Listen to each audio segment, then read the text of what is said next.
K Sengottaiyan plan தற்போது என்ன என்பது மதில் மேல் பூனையாக இருக்கிறது. ஏனென்றால் இரண்டு கட்ட பேச்சுவார்த்தையை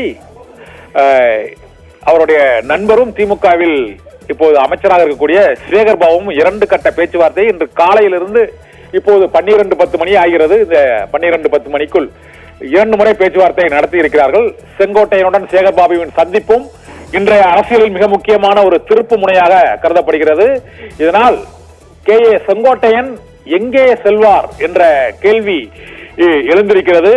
கே செங்கோட்டையன் பயணம் அது பனையூரை நோக்கிய பயணமா அல்லது அறிவாலயத்தை நோக்கிய பயணமா என்ற சந்தேகத்திற்கு நாளை காலை அவர் கார் எங்கு பயணிக்கிறது என்பது குறித்து தான் முடிவெடுக்கப்படும். ஆனால் அதற்குள் இன்று மாலையே அவரது முடிவு, ஒருவேளை ஆளும் கட்சி தரப்பில் அவருக்கு ஏதாவது உத்தரவாதம் வழங்கப்பட்டால் அவரது முடிவில் மாற்றம் இருக்குமா என்ற கேள்வி எழுந்திருக்கிறது. இதனால்தான் அதிமுகவில்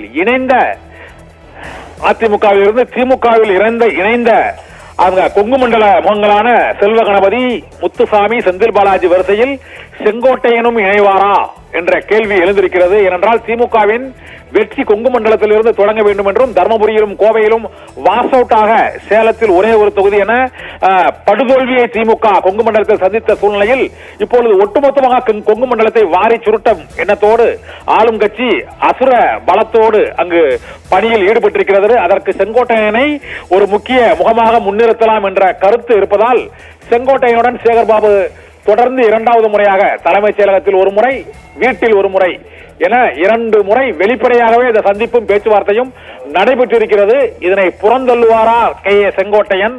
விஜயோடு இணைந்து பணிபுரிய அங்கு செல்வாரா என்ற பல்வேறு கேள்விகள் எழுந்திருக்கின்றன.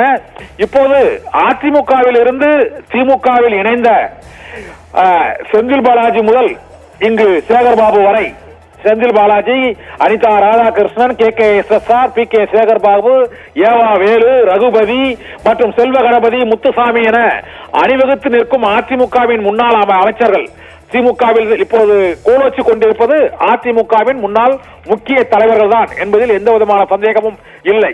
அந்த முக்கிய தலைவர்களின் பட்டியலில் செங்கோட்டையனும் இணைவாரா என்பதுதான் இப்போதைய மற்றொரு முக்கிய கேள்வியாக எழுந்திருக்கிறது.